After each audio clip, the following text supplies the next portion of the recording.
Hi everybody, welcome to Dandelion Cottage and Watercolor Wednesday. I'm Leslie Watkins.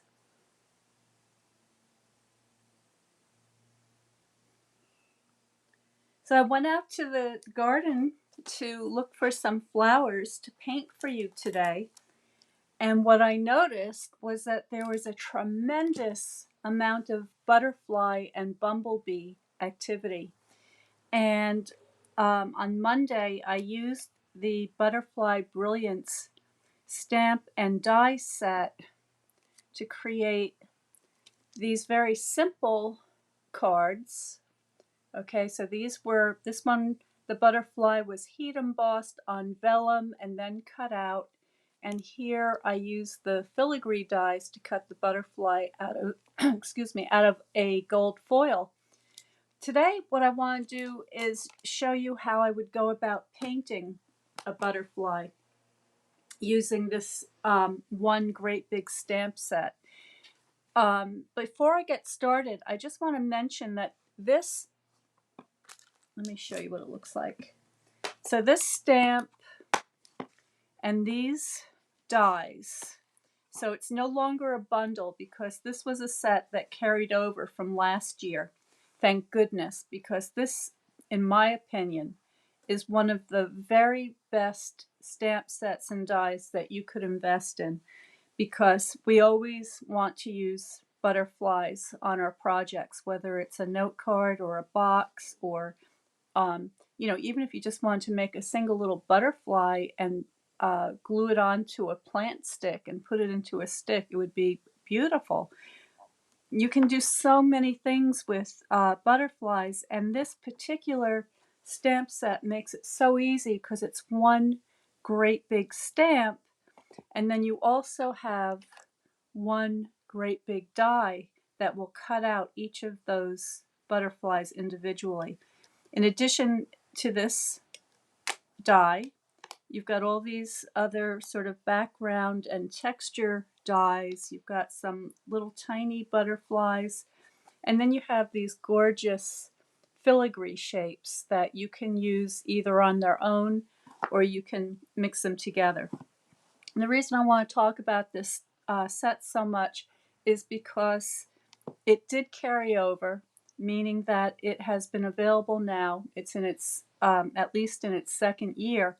And the chances of it being around next year are not very good. And lately we've had a lot of items that have sold out that will not be coming back again during the celebration promotion.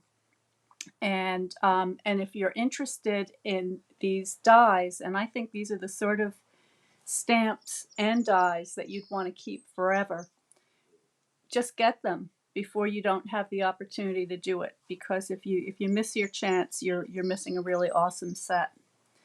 And also, as far as the celebration promotion goes, and this is going to end at the end of August. So August 31st is the last day. The celebration is the promotion where for every $50 or $100 you spend, or every $50 increment, you're going to be able to select some free items. And those could be stamps, papers, dies, embossing folders, foil paper, specialty paper, you name it.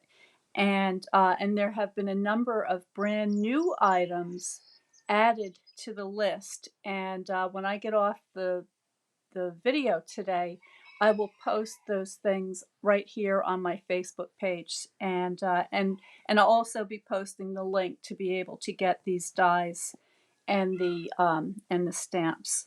So this is just a reminder to get the things while you can, because they don't always stick around forever. Okay, so what you need when you're using a great big stamp like this is you need the giant clear block. So this is number or letter F. And also you see the red rubber stamp, so you're going to get a beautiful impression. So I'm just going to mount this carefully on my block, and it just fits. I mean, this is really a nice size stamp. And I'm going to use the Fluid 100 watercolor paper as my paper today. All of these products are available in my online store, and I will have a link for that below as well after I do the video. And I want to use just a kind of a neutral ink. So I've got gray granite out, and I have Sahara sand. So the Sahara sand is a little bit warmer, and the gray granite's a little bit cooler. I think I'll go with the gray granite today. And I'm going to need a piece of scrap paper because I suspect this is going to be pretty strong, and I want to be able to stamp off and get a lighter image, a second generation image. Now, because the stamp is so ginormous, I'm not going to do it this way. I'm going to bring the ink pad to the stamp.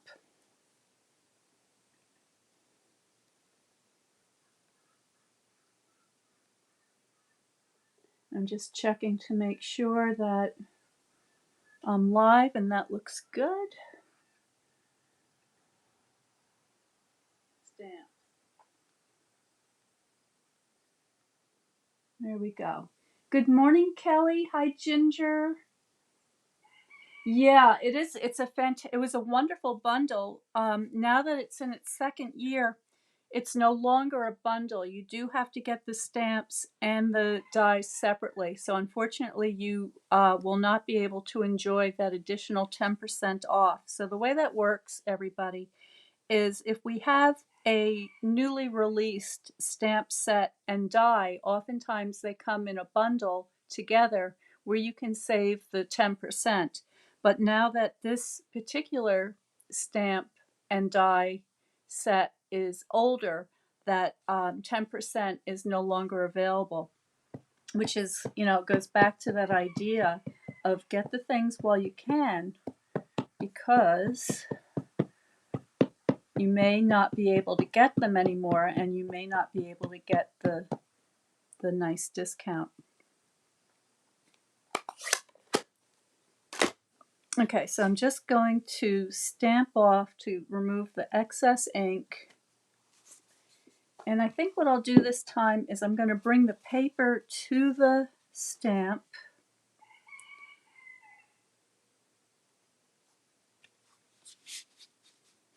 Okay, give that a good press.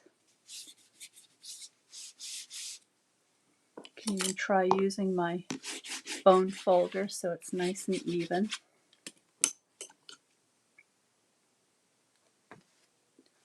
And there we go. So now I have an impression of my butterflies. It's still a little bit dark through here, but that's okay because that's a swallowtail, and that's a black colored area on the butterfly. Now you have a choice. You always have choices. So you could use, well, first of all, you can paint them as the actual butterflies that they are, okay, because these are, I believe, taken from life. So you could try to paint them to look like actual butterflies, or you can use whatever colors you like that go with your color scheme. Now you can paint them with your water-based inks and your water painter. So I'm going to get the little one out because there are some little areas that I want to get into here. But today I'm going to be using watercolors. So here are my watercolors. So I've got 3 watercolors, yellow, red, and blue, on my palette, ready to go. I'm just going to give them a little spritz.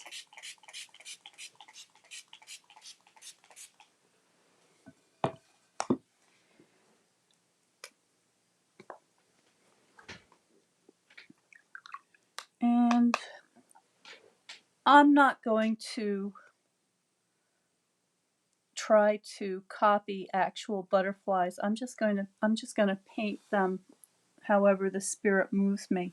Now this one I will make kind of a swallowtail. So I'm just going to use my basic yellow. You could use any yellow that you like, whatever you happen to have. And I don't want the ink to run, so I'm staying away from the areas where the ink is denser,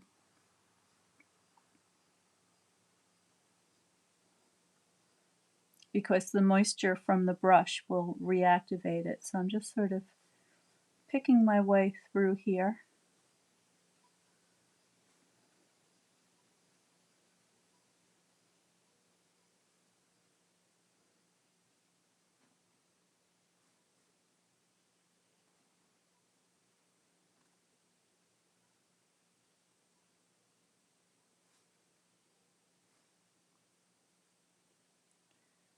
So very simple.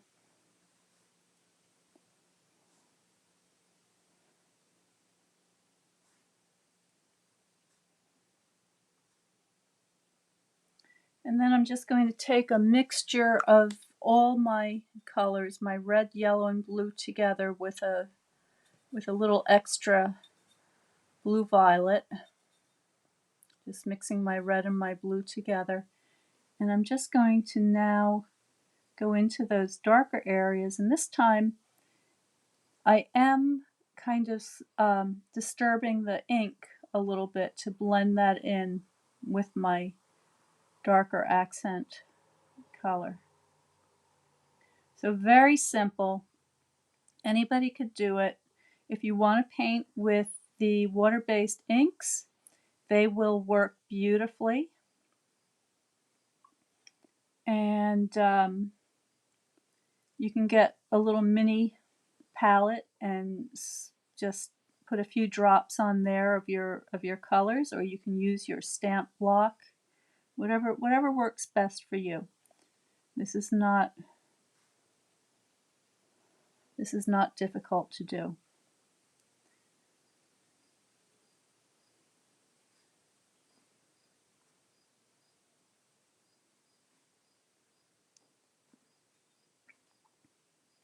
So that's the beginning of my swallowtail.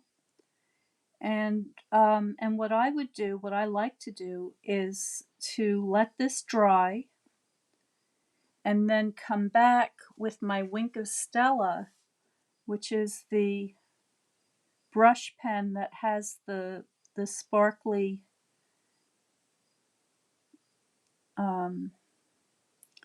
Wink of Stella ink in it, which is it's nice and subtle. It's not too much. It won't overpower your picture, and it will allow for the colors to show through underneath, so it's transparent. It just adds a beautiful subtle sheen.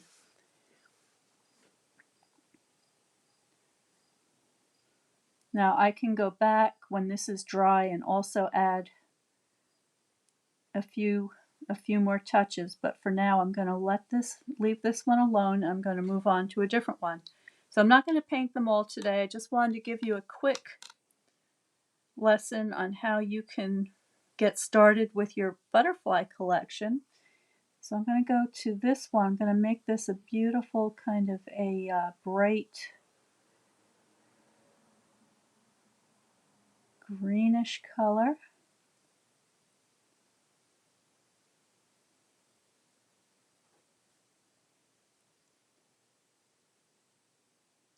A lot of these butterflies have eye spots on them. So the eye spots are these areas on their wings that mimic a larger animal, so that hopefully they can escape predation by the birds. And some of them are absolutely amazing. They look just like snakes or owls. There's some great big moths that have a pattern on their wings that resembles an owl's face with its beak. But I'm just kind of making this one up. So I'm just going to, let's see, I'll put a bluer area.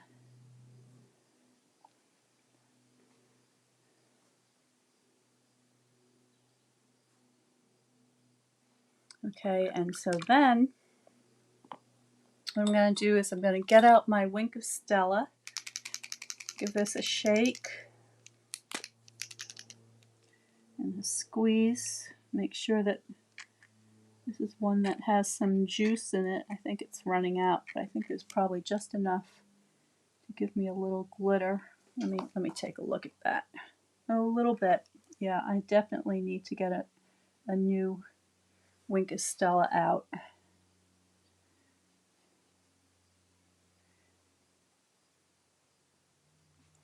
Let me take a quick look. Maybe this is the newer one. No, it looks like I'm using them all up. So the reason why I have these empty Wink of Stellas here is because you can use these with your watercolors or your inks because they're very similar to your water painters. So save your old Wink of Stellas because when you just want a little bit of shimmer, there's probably going to be a little bit of glimmer left on the brush tip. And then you can just rinse them out and use them as a regular